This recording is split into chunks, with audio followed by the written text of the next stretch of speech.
Dieu soit à jamais loué. Nous croyons qu'il a résolu tous nos problèmes. L'Écriture dit: déchargez-vous sur moi de tous vos soucis. Comme nous l'avons entendu dans la prière, il nous invite à lui. Si nous avons des soucis, si nous avons des charges, déchargeons-nous sur lui et réjouissons-nous dans le Seigneur. C'est ce que nous avons fait. Nous lui avons fait connaître nos besoins. Et nous avons foi que le Seigneur s'occupe de la situation. Maintenant, nous allons dire un mot de la parole. Nous allons nous lever. Nous allons lire à deux endroits. Je lis Jérémie chapitre 1er.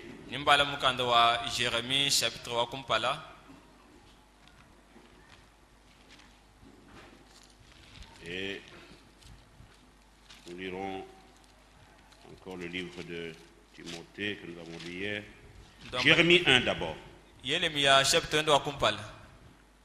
avons déjà prié. Maintenant nous allons écouter la parole. Verset 12.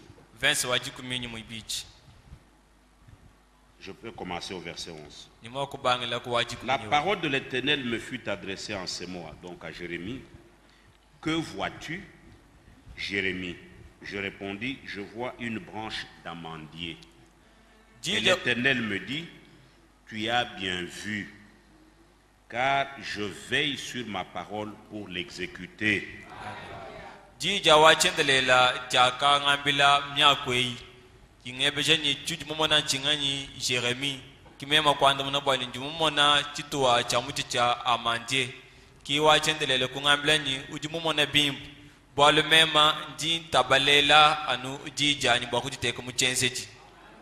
Voyez, Dieu veille sur sa parole pour l'exécuter. N'est-ce pas?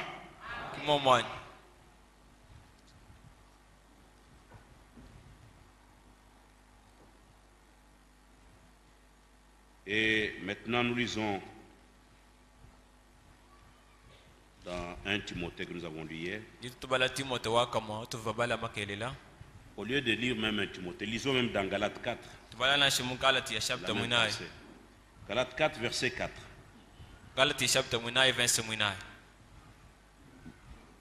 Galates 4, verset 4. Mais lorsque les temps ont été accomplis, Dieu a envoyé son Fils, né d'une femme, né sous la loi.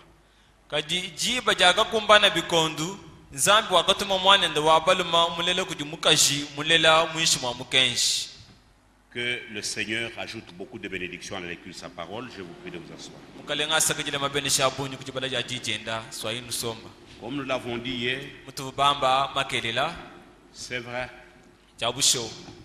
Dans le plan de Dieu, Dieu veille sur sa parole pour l'exécuter, pour l'accomplir. Et il accomplit ce qu'il a promis quand le temps est là.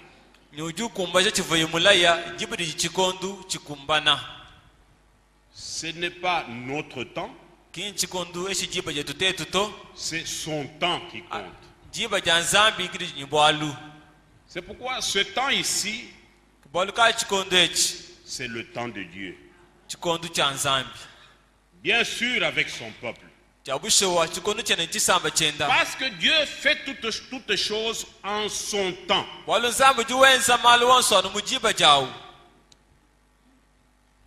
Tout ce qui est arrivé dans le royaume de Dieu, même la fin de l'esclavage d'Israël. Si vous lisez dans le chapitre 15 de Genèse, le Seigneur avait déjà dit à Abraham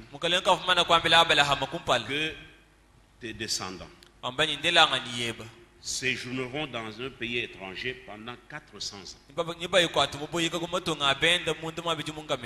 Ensuite, je les sortirai par ma main. Et après les 400 ans, Dieu suscita Moïse en tant que libérateur pour aller sortir le peuple d'Israël de la captivité en Égypte. Dieu ne l'a pas fait avant. Il fallait d'abord que les 400 ans soient accomplis. Croyez que ce temps ici, avec ce message que nous avons reçu, c'est le message de ce temps. Et nous sommes les prédestinés pour ce temps ici. Je vous dis du fond de mon cœur que cela me bouleverse personnellement de savoir que dans un âge aussi confus comme le nôtre, parce que c'est l'âge où le diable a rassemblé toutes ses tactiques depuis Éden, il met toutes ses forces. Il entre même dans le message. Il a dérangé même le message. Il ne laisse rien. Il entre même dans le ministère de Frère Franck. Comme Frère Lucien nous a dit dans son voyage, il a trouvé, j'avais déjà pris ça à Kinshasa. Moi je ne croyais pas. Il y a eu un frère du bas de Tchela. J'ai rencontré à Kinshasa,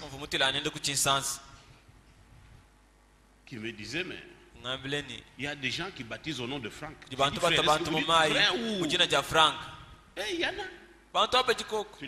Tu as vu ces témoignages, tu as vu ces gens. Donc le diable ne laisse rien. Si nous tenons bon, c'est parce que nous sommes les semences de Dieu pour ce temps. Je vous dis la vérité. Ce n'est pas par le savoir d'un homme. Non, ça c'est l'affaire de Dieu. C'est pourquoi Frère Franck dit, ça ce n'est plus notre temps. C'est pourquoi ça c'est un jour que Dieu a fait. C'est le temps de Dieu avec son peuple, avec sa parole. C'est un temps merveilleux. Et Dieu ne fait rien au hasard. Quand vous êtes en ce lieu, ayez toute la conviction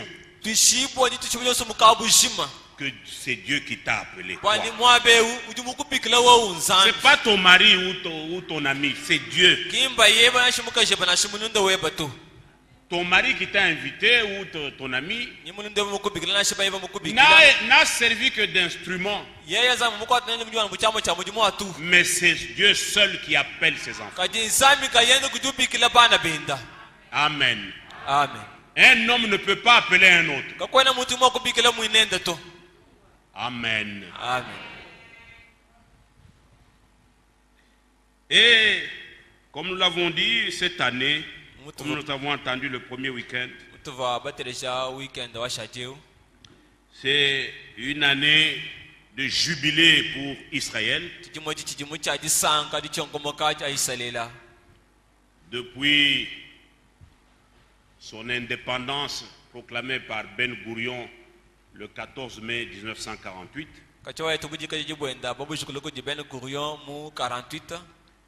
le 14 mai de cette année, ça fera 70 ans. C'est le jubilé. Depuis que Israël est devenu un État. Israël qui n'existait pas sur la carte géographique. Depuis l'an 70 de notre ère, après qu'ils aient crucifié le Messie, Et le Seigneur leur a tourné le dos. Il a jeté le regard vers nous. Et Israël a été dispersé. En l'an 70 par l'armée romaine dirigée par Titus. Comme nous l'avons entendu dans la parole d'introduction, ils étaient même ici. À Lukuta, j'ai vu des maisons de Juifs, en Gandanjika aussi. Et même en Brousse, quand vous allez vers le Katanga. Ils étaient éparpillés dans le monde entier, dans 150 pays ou un peu plus.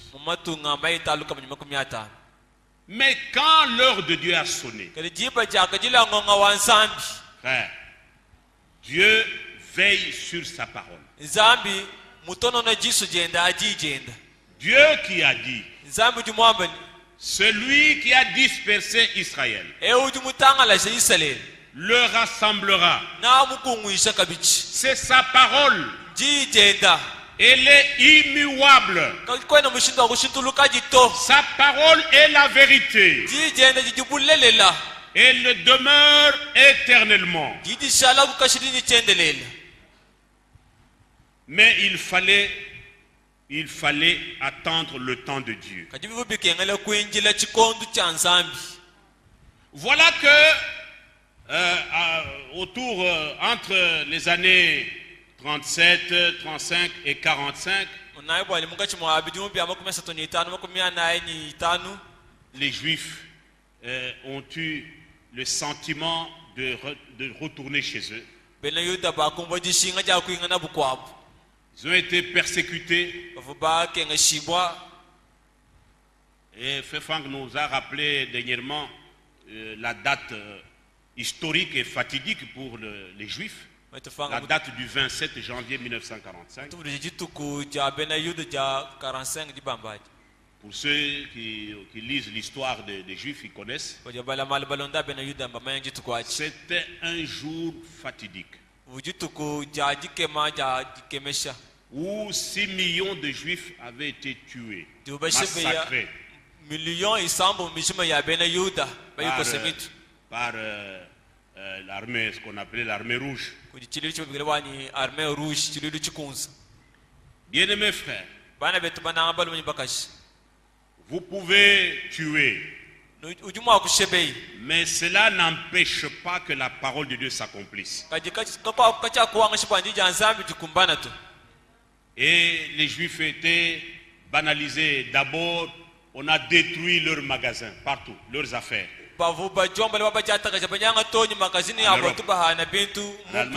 On a tout saccagé. Tout ce qui appartenait aux Juifs. Quelle persécution. Ils ont été amenés dans des camps de concentration. Parce que le but c'était de les éliminer.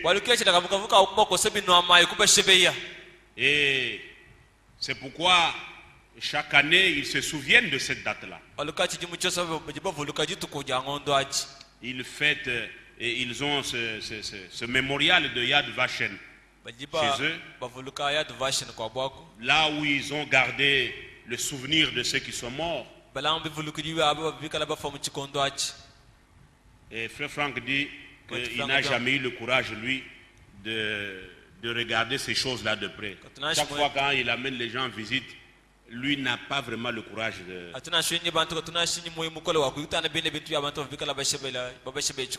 Surtout que c'est Hitler, un Allemand, avec son armée, qui ont fait ces choses.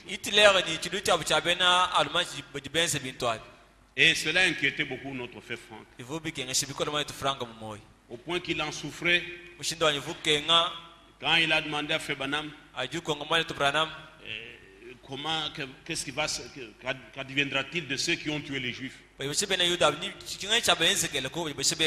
Branham lui a dit, Dieu ne punira que les responsables. Ceux qui ont commis. Dieu est juste. Il ne peut pas punir tous les Allemands. Amen. Et cela a tranquillisé Frère Franck. Donc, cette année est une année spéciale. Et ça coïncide aussi pour Frère Franck avec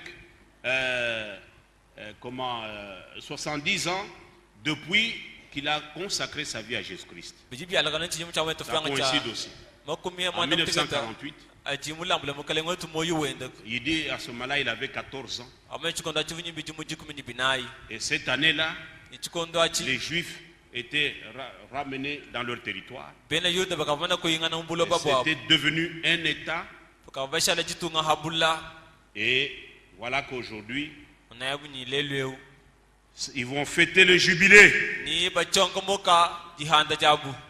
Frère Franck a aussi rappelé que ça fait 60 ans depuis que Frère Branham lui a dit que ce message, il a dit en 1958, que ce message ira à une autre nation.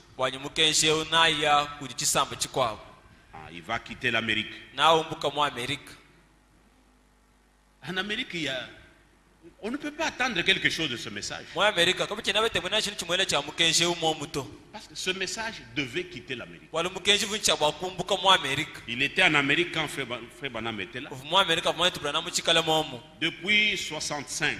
Le 24 décembre 65. 24 décembre 1965.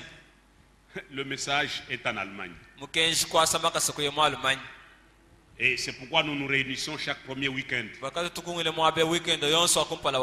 Et nous sommes branchés à cette ville Krefeld. Frère Branham l'avait déjà dit. Demandez aux Branhamistes qui sont collés à Joseph Branham. Dites-leur que Frère Branham avait déjà annoncé que ce message ira à une autre nation. N'attendez rien des États-Unis. Le message est ailleurs. Alléluia. Amen. C'est une grâce que de reconnaître ces choses. Donc, la naissance de l'État d'Israël a été précédée d'un temps de persécution. Comme nous venons de le dire. Et c'est ainsi que cet État est né en un jour. Par une proclamation de Ben Gurion. Selon qu'il est dit dans Ésaïe 66, versets 7 et 8. Avant d'éprouver les douleurs, elle a enfanté.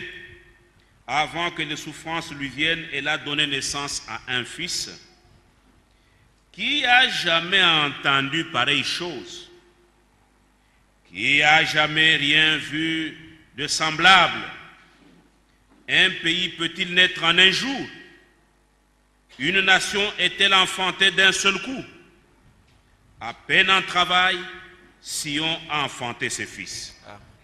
Kumpala kwa kusama ibisama bya lelu wakalela ikumpala kwa kweta imake kwa kamake ngakulwa yeya wakalela mwana wa baluma nganyu jikashaka imaji kumva bintu bya bwenebi nganyu jikashaka imaji kumana maluma fanana nya kati jitunga jeto jimwa kuleji mujitunga jumwehela ni ambulula kati jitunga jeto jimwa kuleji mujitunga jumwehela Niti samba chijimwa kumwene keshikule jibwa musangu mwele nungwe wanyi muchikala umumijumu siyona wakalela mwana wa baluma ebana babaluma. Il était en travail. Amen. Alors qu'il était en travail, Sion a enfanté ses fils. Et cela est arrivé en 48, le 14 mai.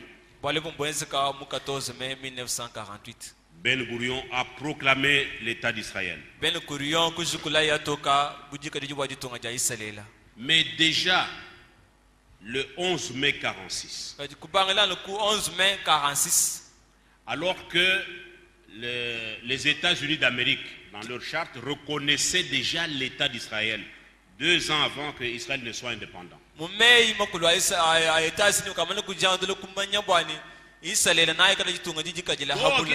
ils ont reconnu. Exactement comme nous entendons Trump parler. C'est toujours l'Amérique avant. Amen. Amen. L'Amérique, ce n'était pas en 48, mais en 46. Il a reconnu l'État d'Israël. Le monde entier n'avait pas encore reconnu. L'ONU n'avait pas encore reconnu. Mais l'Amérique avait reconnu. Mais ce jour-là, le 11 mai 46, le même jour-là, où les États-Unis reconnaissaient Israël comme État, c'est le jour où Frère Branham a reçu la visite de l'ange à 23h, dans la caverne où il était, allé prier. Et l'ange est venu lui donner les 2 commissions. Vous connaissez les 2 signes. Comme il a été donné à Moïse 2 signes. Vous connaissez ces signes? Le signe de la main, où le malade lui-même devait voir la maladie sous forme de gonflement de la main, tremblement. On voit des végétations sur la main. Quand il déclare l'homme guéri, on voit que cela disparaît. Le malade ne fermait pas les yeux, il voyait. Ça, c'est le premier signe. Pour la guérison, le deuxième signe, c'était le discernement. Le discernement prophétique. Le signe du Messie. Dire les secrets de cœur. C'est le même jour-là. Et mes frères bien-aimés, comme nous le disons, vous verrez même qu'avant la sortie, avant la fin de la captivité d'Israël, vous verrez qu'il y avait toujours un temps précédé d'une forte persécution.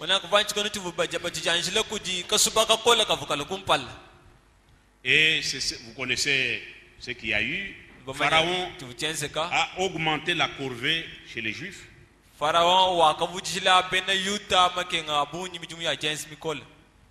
Et la servitude était plus accentuée qu'avant.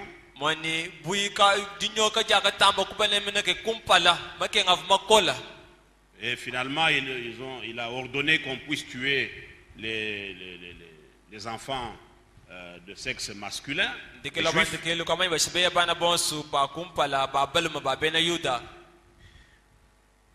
De même aussi, avant notre départ à la rencontre de notre époux, nous connaîtrons des temps difficiles.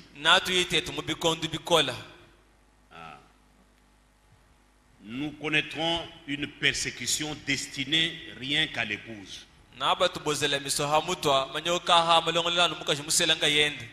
Ce ne sera pas pour les dénominations, parce que eux vont se liguer avec Rome pour nous persécuter. En fait, ce n'est même pas eux, c'est Lucifer dans cette organisation religieuse et mondiale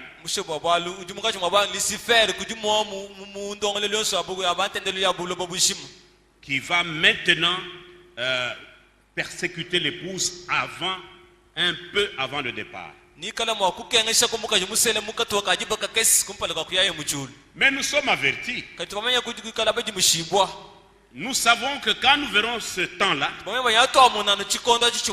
ça ne durera plus. Et notre départ sera déjà là. Et l'église se tiendra vraiment ferme sur la parole.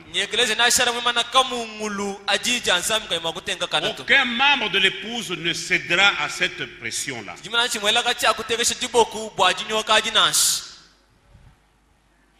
Parce qu'ils vont nous obliger d'entrer dans le Conseil mondial des églises pour avoir droit à la survie. Mais personne de l'épouse n'acceptera. D'autant plus que nous sommes déjà avertis. Amen. Et ce sera pour un petit laps de temps. Et nous allons changer de condition. Et nous allons quitter la terre. Amen. Et il y a quelque chose sur laquelle je veux revenir aujourd'hui. Le Saint-Esprit, dans la bouche de son serviteur Franck, a dit que la plus grande vocation que Dieu nous a donnée, que Dieu ait donné, c'est celle d'être des fils de Dieu. Ça, c'est le top de vocation. Je ne sais pas si vous comprenez. C'est la plus grande vocation. D'être fils et fille de Dieu.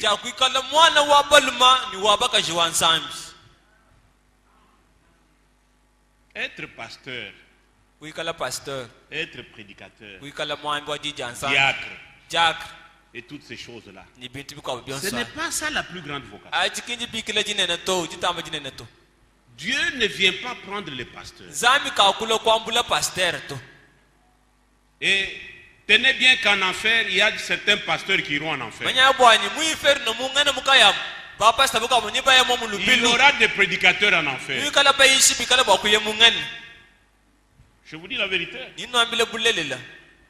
Judas, il était prédicateur. Il était ministre. Mais où est sa place? Il y en a eu beaucoup d'autres. Ne soyez pas fiers d'être appelé pasteur, ministre. Ce n'est pas ça la grande vocation.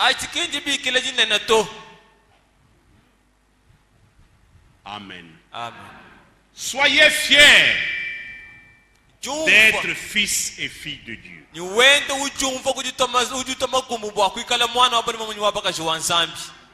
Si vous regardez dans la commission que Dieu avait donnée à Moïse,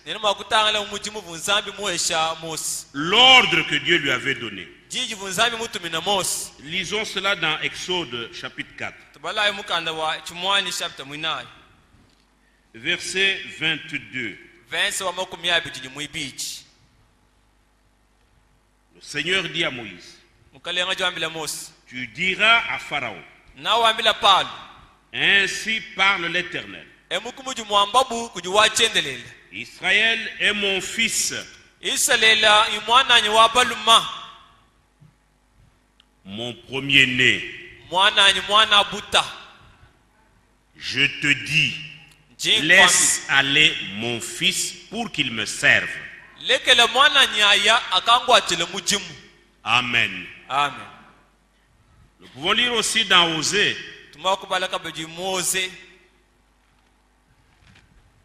Osée chapitre 11. Voyez comment le Seigneur s'adresse. Il dit à Moïse, il lui a donné, après lui avoir donné les deux signes, comme à Frère Branham, il a été donné aussi deux signes dans notre temps. Il lui dit, va dire ça à Pharaon. Laisse aller mon fils, mon premier-né. Israël, d'abord il confirme, Israël est mon fils, mon premier-né. Laisse aller mon fils pour qu'il me serve. Si tu refuses de le laisser aller, voici, je ferai périr ton fils, ton premier-né. Et c'est ce qui est arrivé. Avant la sortie de l'Égypte, dans Osée chapitre 11,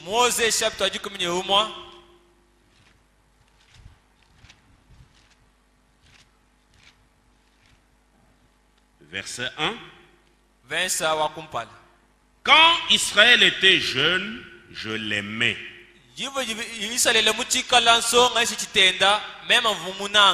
Et j'appelais mon fils hors d'Égypte.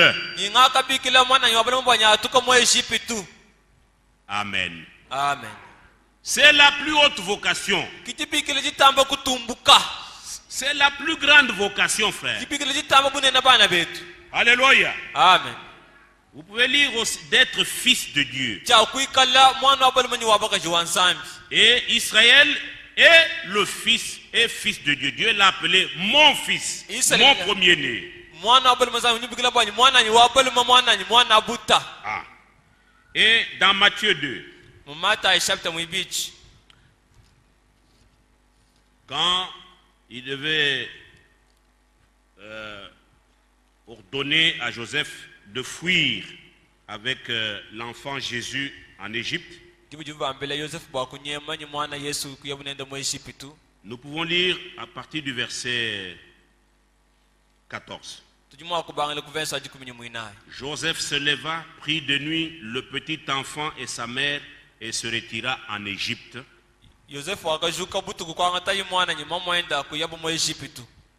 Il y resta jusqu'à la mort d'Hérode, afin que s'accomplisse ce que le Seigneur avait annoncé par le prophète. J'ai appelé mon fils hors d'Égypte.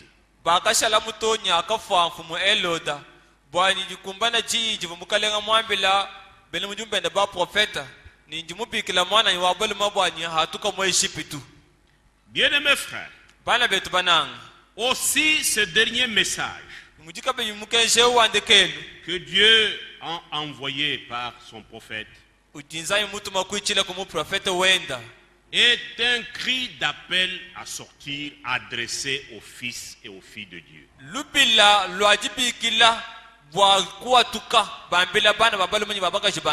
Afin qu'ils puissent se préparer à aller à la rencontre du Seigneur.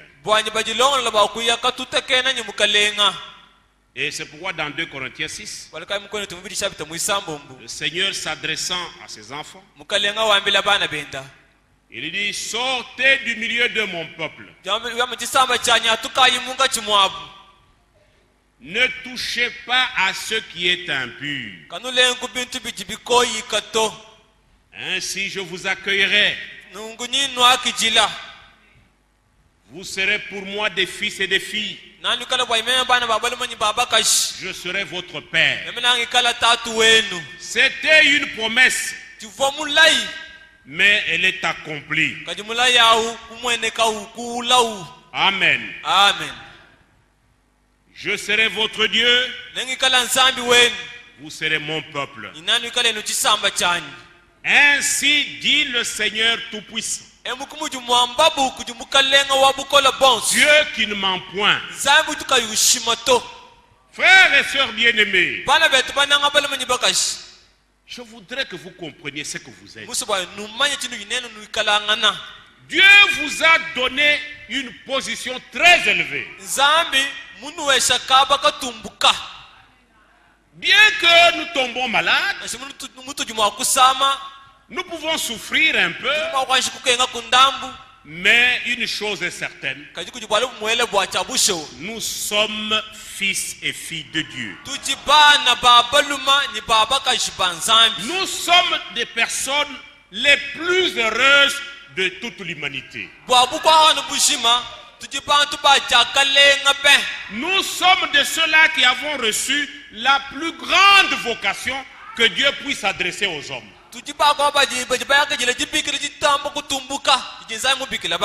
Ne pensez pas que le prédicateur, parce qu'il prêche, il est plus que vous. Non. Jamais. Avant d'être prédicateur, soyez d'abord fils de Dieu. Amen. Amen. Parce qu'au ciel, il n'y a pas de prédicateur. Au ciel, il n'y a pas de pasteur. Il n'y a pas de diacre là-bas. Le ciel, c'est pour les fils de Dieu. Dites Amen à ça. Amen. Et soyez fils du Dieu très haut. Amen. Amen. Et celui qui est né de Dieu, il écoute la parole de Dieu. Et il obéit à la parole de Dieu. Parce que lui-même, il est la sémence de Dieu. Et la sémence, c'est la parole. Nous sommes des fils parole. Amen. Amen. Et nous sommes nés de la parole. Nous sommes régénérés par la sémence incorruptible de la parole de Dieu. Ça c'est Jacques chapitre 1er verset 18. Donc, tel que vous nous voyez là, nous sommes fils de Dieu. Parce que nous sommes nés de sa sémence. Et la sémence de Dieu, c'est sa parole. Amen. Amen. C'est pourquoi nous ne pouvons pas être rebelles. Nous ne pouvons pas résister à une seule parole de Dieu. Et c'est Dieu qui nous a prédestinés à cela.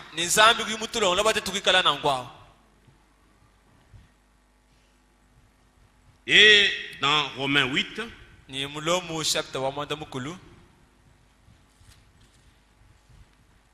quelle grande vocation Dieu nous a adressée. Verset 14. Car tous ceux qui sont conduits par l'Esprit de Dieu sont fils de Dieu. Et l'Esprit de Dieu ne peut pas vous conduire en dehors de sa parole. Parce qu'il est l'Esprit de vérité. Et qui ne nous conduit pas dans une partie de vérité, mais dans toute la vérité. Amen. Amen. Ce que Dieu a révélé dans notre temps nous concerne. Car tous ceux qui sont conduits par l'Esprit de Dieu sont fils de Dieu. Et vous n'avez point reçu un esprit de servitude pour être encore dans la crainte.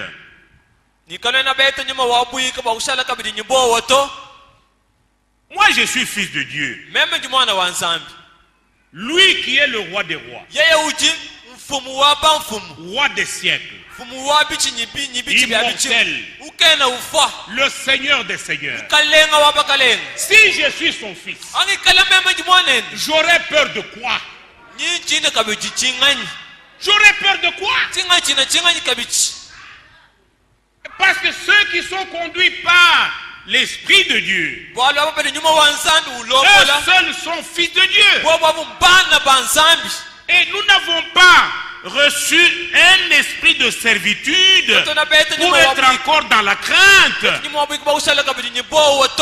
cause de la maladie, de la souffrance, de l'épreuve. Non. Qui nous séparera de l'amour de Christ? Parce que c'est par lui que nous sommes devenus fils de Dieu. C'est par Christ. N'eût été lui, comment deviendrons-nous des enfants de Dieu? Amen. Amen. Et qui nous séparera de l'amour de Christ? La souffrance, l'épée, la persécution, la maladie, l'humiliation. Rien ne nous séparera de l'amour de Christ. Ce n'est pas tout le monde qui peut parler ainsi. Il n'y a que le Fils, le véritable Fils de Dieu.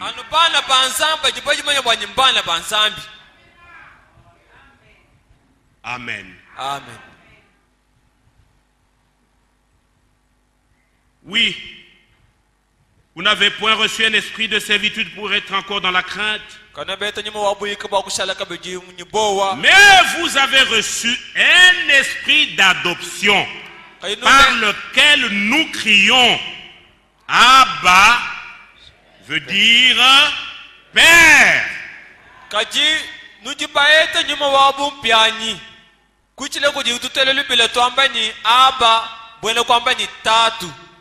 Et dans la loi de Dieu, il faut être fils pour hériter, pour être adopté. Dieu, on n'a adopté que les fils. Amen. Et nous avons reçu l'esprit d'adoption. Frère, nous allons diriger ce monde. Pas dans sa configuration que vous voyez. À côté du prince de la paix. Nous allons trôner avec lui. Voilà pourquoi il dit dans cet âge. Apocalypse 3, 22, 21, 22. Celui qui vaincra dans cet âge la Odyssée, je lui donnerai à s'asseoir avec moi sur le trône. C'est-à-dire il va régner avec moi en tant qu'épouse de Christ. Frère, c'est la plus grande vocation. Je ne sais pas si vous comprenez la teneur de ces choses. Bien-aimés dans le Seigneur, soyez fiers. Parce que votre Père Céleste vous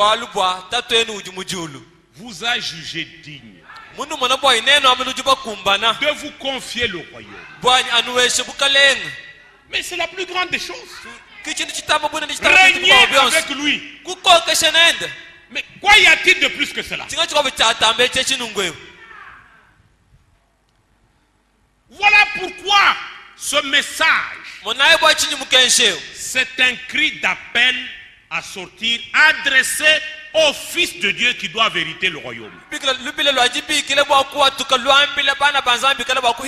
Sortez du milieu d'eux, mon frère.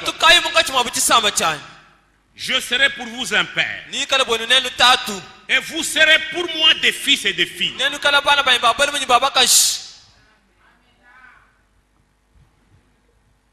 Voyez, nous devons, même quand nous prions, les disciples ont demandé au Seigneur comment devons-nous prier. Dans tout l'Ancien Testament, on ne priait jamais notre Père qui est au ciel. Non. On priait toujours Seigneur, Éternel des armées. Pourquoi? Parce qu'il fallait, le Fils de Dieu n'était pas encore entré dans le monde. Mais c'est après que Jésus fut né, qu'il a été crucifié, qu'il a versé son sang, qu'il est mort et ressuscité, que maintenant on peut être en relation avec Dieu en tant que notre Père. C'est pourquoi il a enseigné aux disciples dans Matthieu 6. Quand ils lui ont demandé comment prier, ça commence avec notre Père qui est aux cieux. Notre Père qui est aux cieux. Et l'esprit que nous avons reçu, c'est un esprit d'adoption. Et il crie en nous par la foi. Et nous en avons la conviction.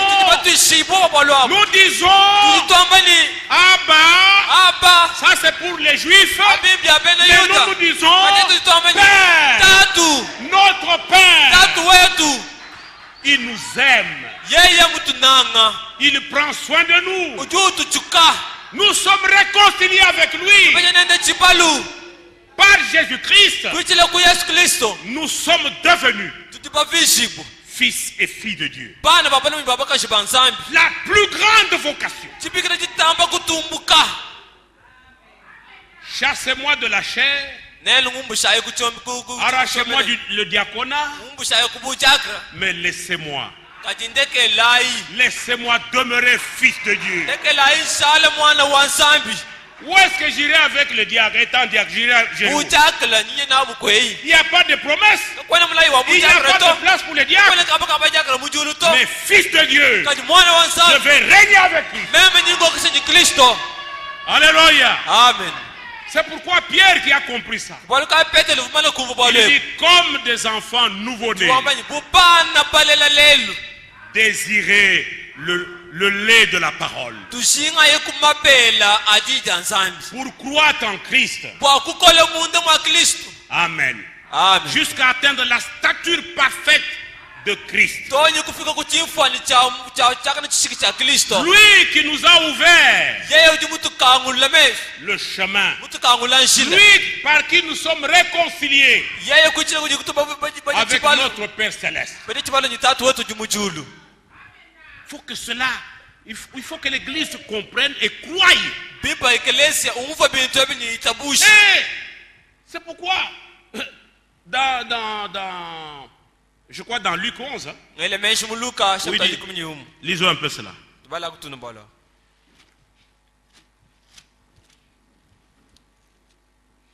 Non, c'est Luc 10. Il dit au verset 9. Et moi je vous dis, demandez et l'on vous donnera. Cherchez, vous trouverez. Frappez et l'on vous ouvrira. Au verset 11, quel est parmi vous le père qui donnera une pierre à son fils s'il lui demande du pain? Votre propre fils. Mais c'est la chose, c'est la personne que vous aimez le mieux. Il vous demande du pain, vous lui donnez la pierre. Qui peut faire ça? Ou s'il lui demande un poisson, lui donnera-t-il un serpent au lieu d'un poisson? Est-ce que ça peut se faire? Une seule fois, est-ce que ça peut arriver? Il faut que ce soit un père toqué. Tout père normal ne peut jamais faire ça. Mais il continue. Ou s'il lui demande un œuf, lui donnera-t-il un scorpion?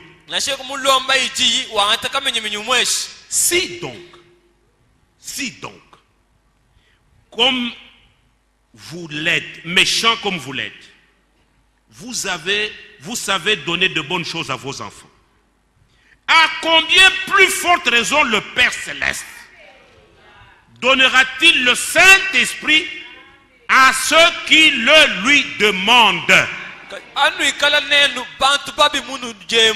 Il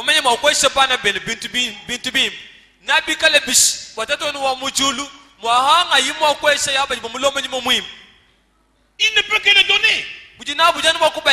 Parce que c'est la promesse du Père à ses enfants. Amen. Amen.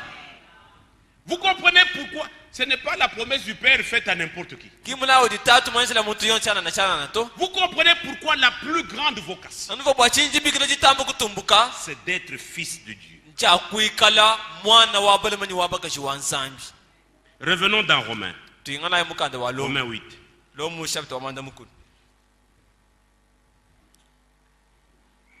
Verset 16. L'Esprit lui-même rend témoignage à notre esprit que nous sommes enfants de Dieu.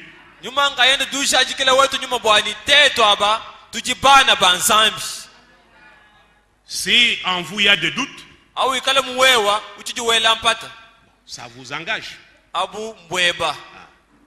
Mais l'Esprit lui-même, l'Esprit de Dieu, rend témoignage à notre esprit.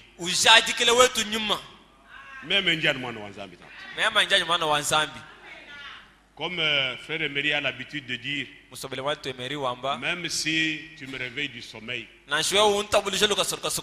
ne réfléchis pas. J'ai la conviction que je suis fils de Dieu. Amen. Amen. Amen. Amen. Or, si nous sommes enfants, nous sommes aussi héritiers. Héritiers de Dieu et co-héritiers de Christ. Si toutefois nous souffrons avec lui, afin d'être glorifiés avec lui.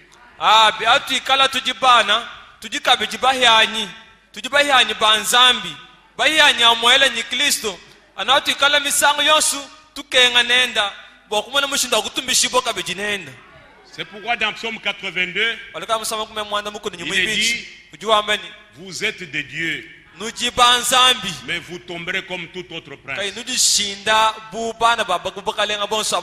Nous tombons malades, nous mourrons, on nous enterre aussi, mais nous sommes des dieux. Parce que de Dieu ne peut sortir que des petits dieux. Il s'agit des fils et des filles de Dieu. Nous sommes des petits dieux. Nous avons la nature de notre Père. Dites Amen. Alléluia. Amen. C'est pourquoi il a renouvelé notre esprit. Il nous a donné un cœur nouveau. Et il a mis son esprit en nous. Parce que nous sommes ses enfants. Nous devons le ressembler. Amen. Amen. J'estime que les souffrances du temps présent ne sauraient être comparées à la gloire à venir qui sera révélée pour nous.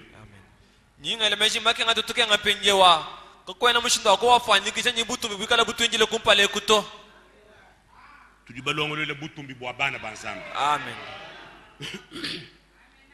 Aussi la création attend-elle avec un ardent désir la révélation des fils de Dieu.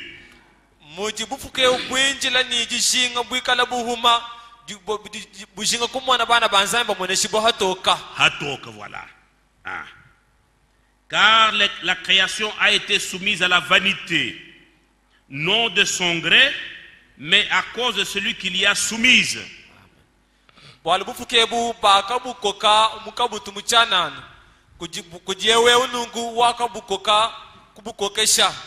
Quand nous allons régner,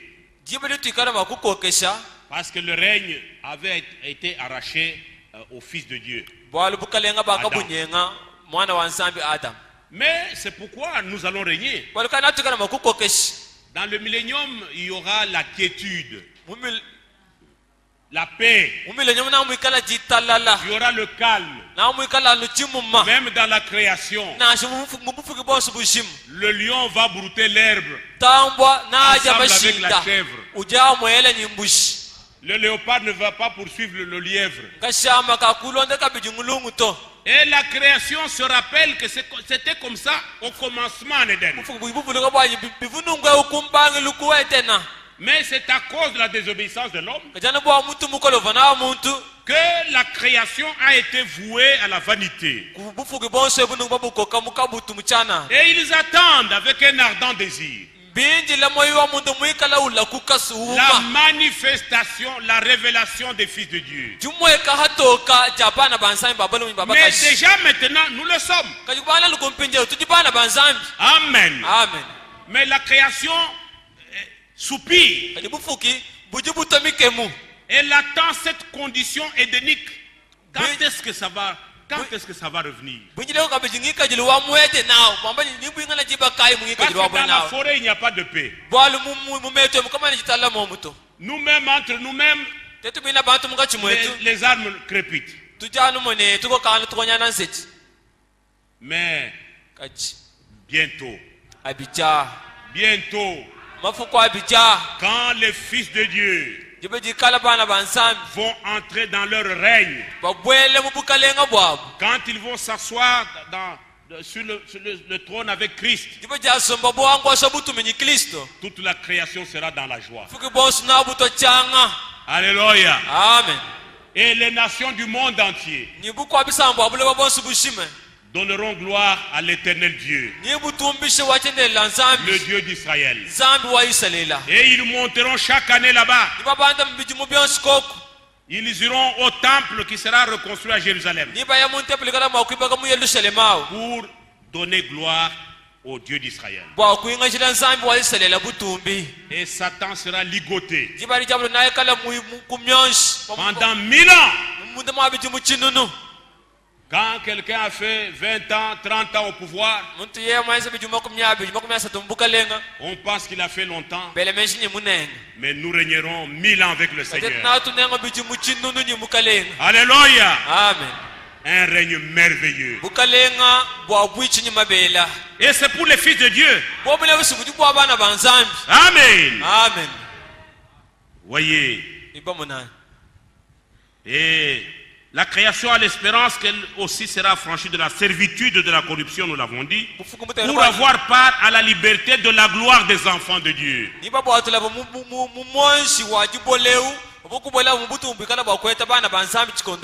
Tout sera franchi de la servitude de la corruption. La Bible dit un pécheur qui mourra à 100 ans, il mourra jeune. Or 100 ans actuellement, l'homme est devenu, tu deviens une loque. Mais dans le millénium, le jeune qui mourra, le pécheur qui mourra à 100 ans, il meurt jeune. Alléluia. Amen. Or nous savons que jusqu'à ce jour, la création tout entière soupire et souffre les douleurs de l'enfantement.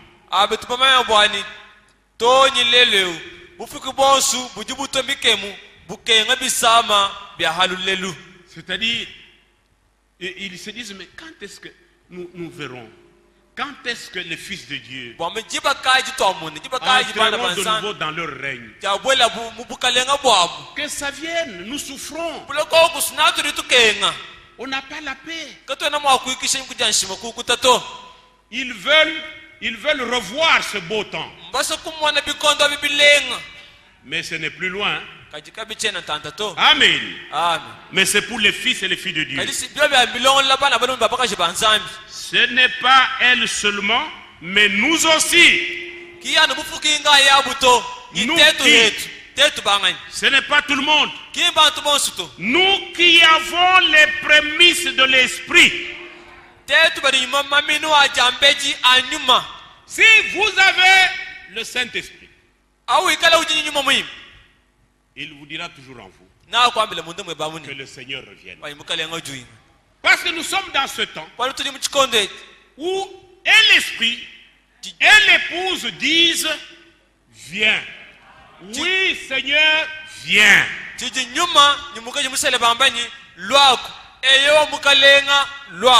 Si vous sentez un esprit qui veut repousser loin la venue du Seigneur, pour que vous restiez encore, vous marier, vous restiez faire des diplômes ou gagner beaucoup d'argent, ce n'est pas l'esprit de Christ.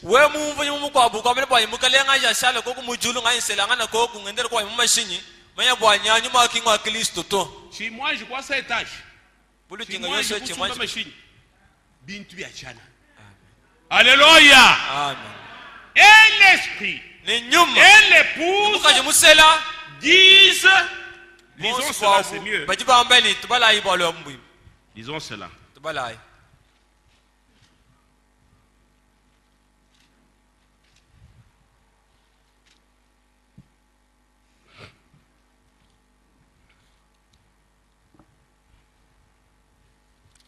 Apocalypse 22, verset 17.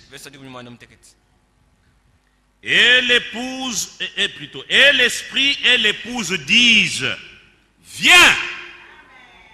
Et que celui qui entend dise, viens. Et que celui qui a soif vienne. Que celui qui veut prenne de l'eau de la vie gratuitement.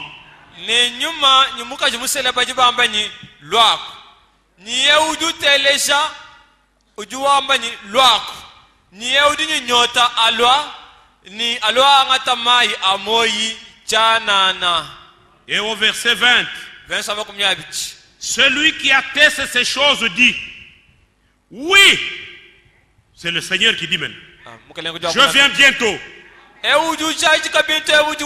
Le Seigneur confirme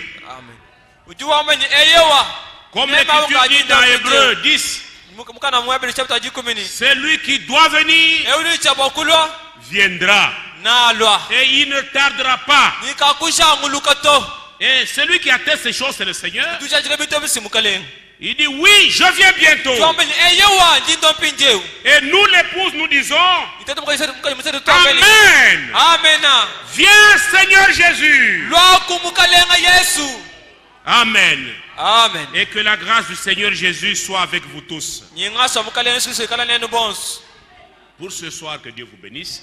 Nous nous levons pour la prière. Nous allons encore dire un mot.